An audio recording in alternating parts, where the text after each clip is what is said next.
Remember all those terrible people that used the death of two of the best rappers to ever live as an excuse to start fucking turf wars and kill a bunch of other people that were either involved in the artist industry or involved inadvertently in gang life or even just caught up in it?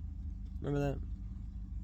Now come to find out it's maybe just due to a handful of assholes trying to blackmail each other. And yeah, it reminds me of what's happening now in Los Angeles and Dallas, where they're actually having these protests that have this interwoven group of anarchists in there.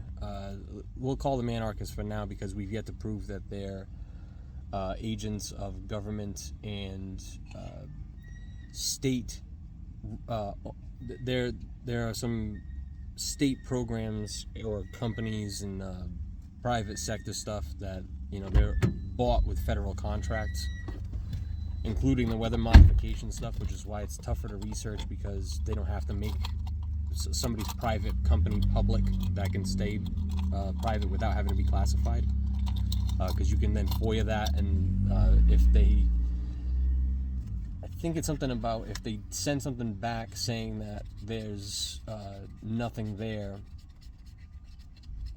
then obviously there's nothing. But if they don't send anything back, or they tell you that you're not supposed to send in any more questions about it, that will tell you indirectly that there's something going on there.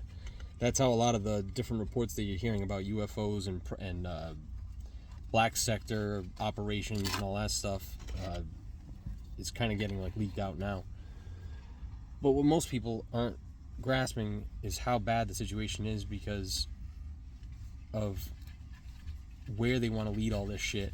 Now, when did this protest started escalating? Is right around the time that Elon and Trump started saying a lot of crazy shit publicly about each other. I'm not going to say specifically what because I don't want the video blocked, but you can look into it yourself.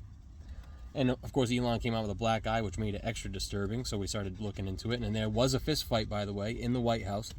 So you got cocaine with one, you got fist fights with the other. I'm wondering which one is worse at this point. It's maybe you can let me know in the comments below. But now you got this fake civil war with Newsom, who's a fucking sellout, right? And this pudge-faced fucking pig who's out there fucking pretending like he's doing something by sending a bunch of illegals to wherever the fuck they were already supposed to go anyway. From what I've seen so far, because the reports are not public, they're pretty much average of what you'd expect for deportations. So I don't understand why. I know why he's not as public as what you think he'd be. If he was doing a job you'd think he was.